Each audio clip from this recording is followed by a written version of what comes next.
Salut tout le monde et bienvenue dans ce nouveau décryptage. Aujourd'hui, on va analyser un événement fascinant, un truc vraiment riche en enseignements qu'on va regarder de manière totalement impartiale, le crash soudain du token Anthropic sur le réseau Solana.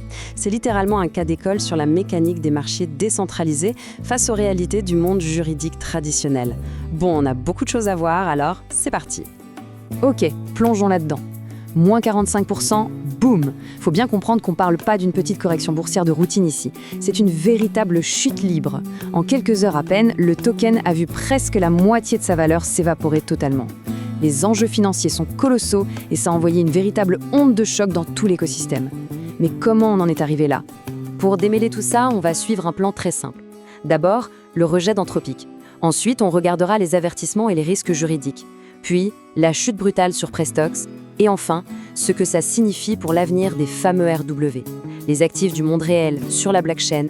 Première partie, le rejet d'Anthropic ou l'élément déclencheur. Alors, avant d'aller plus loin, de quoi on parle exactement avec ce token dollar Anthropic? Eh bien, c'est ce qu'on appelle un actif d'investissement synthétique qui s'est échangé sur le marché secondaire Prestox.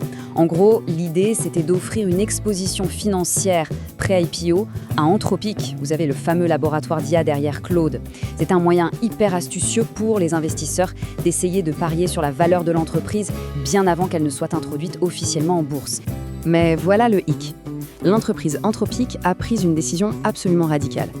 Directement via les canaux d'assistance de leur IA, ils ont annoncé, noir sur blanc, l'annulation pure et simple de toutes les ventes et de tous les transferts d'actions secondaires. Autrement dit, ils ont fermé la porte à double tour. Et ça illustre brillamment la position ferme et intransigeante du laboratoire. Ne seront pas reconnus dans nos livres et registres. C'est clair, net et précis. Du jour au lendemain, les fondations même de ce token synthétique se sont effondrées, complètement rejetées par l'entité qu'il était censé représenter. Ce qui nous amène à la deuxième partie, les avertissements et les risques juridiques, notamment la controverse autour des SPV.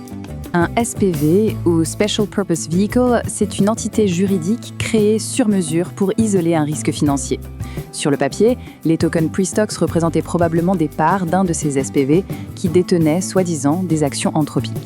Le problème, Anthropic a spécifiquement ciblé ces montages en déclarant que tout transfert vers ce genre de structure était tout simplement nul et non avenu. Et le pire, c'est que certains l'avaient vu venir. Dès le 11 mai, l'avocat d'affaires Ariel Givner lançait un pavé dans la mare en disant « Les acheteurs devraient être prudents, les problèmes juridiques et structurels sont trop importants pour être ignorés ». C'était une alerte rouge concernant ces promesses d'exposition facile à des valorisations faramineuses qui frôlaient quand même les 1,18 billions de dollars. Le même jour, Austin Federa a mis le doigt sur le vrai problème avec une question qui paraît toute bête. Question stupide, qu'est-ce que j'achète réellement?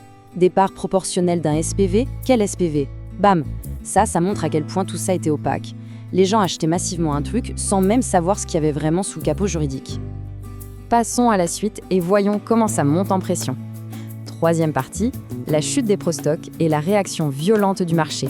Franchement, la chronologie ressemble à un thriller financier. Regardez bien. Le 11 mai, le scepticisme monte. Les experts juridiques tirent la sonnette d'alarme. Le lendemain matin, le 12 mai, Anthropic sort sa déclaration officielle. Et l'après-midi même, c'est la panique générale. Les traders se ruent vers la sortie et on assiste à cette fameuse chute vertigineuse de 45%. Maintenant, ce qui est vraiment intéressant avec ces données, c'est la dynamique des prix. Au départ, le token s'échangeait à 1390 $. Avec la panique absolue, il a touché le fond à 770 $. Mais attendez, il y a un rebond. Le prix a fini par se stabiliser autour des 1032 $. C'est une récupération de 31% depuis le fond du trou, et c'est même une prime de 12% par rapport à l'évaluation initiale. En gros, le marché a paniqué face à l'opacité, puis a fini par recalibrer son propre risque à froid. Sauf que l'histoire ne s'arrête pas là. Il y a eu un énorme effet de contagion.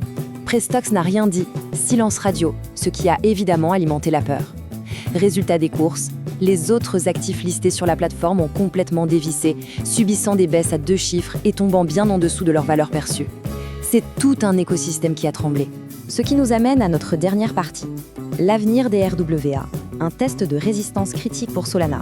Il faut vraiment remettre ça dans son contexte. Prestox, c'est pas un petit projet dans un coin. On parle de dizaines de millions de dollars de volume par jour, avec des milliers de traders hyper actifs. C'est un poids lourd des RWA sur Solana. Donc ce crash, c'est pas juste une anecdote, c'est un véritable test de résistance, un crash test grandeur nature pour toute la finance tokenisée. Donc le point crucial, c'est de se demander est-ce que ce marché des RWA peut vraiment survivre à ces murs réglementaires? Cette affaire a mis un coup de projecteur énorme sur le décalage entre la vitesse folle de la crypto et la lourdeur implacable du droit traditionnel. L'envie d'investir en pré-IPO est bien là, c'est indéniable. Mais sans base légale solide, est-ce qu'on ne joue pas simplement avec le feu? C'est la question que tout le secteur va devoir régler. Merci d'avoir suivi ce décryptage avec moi et on se retrouve très vite pour analyser la suite.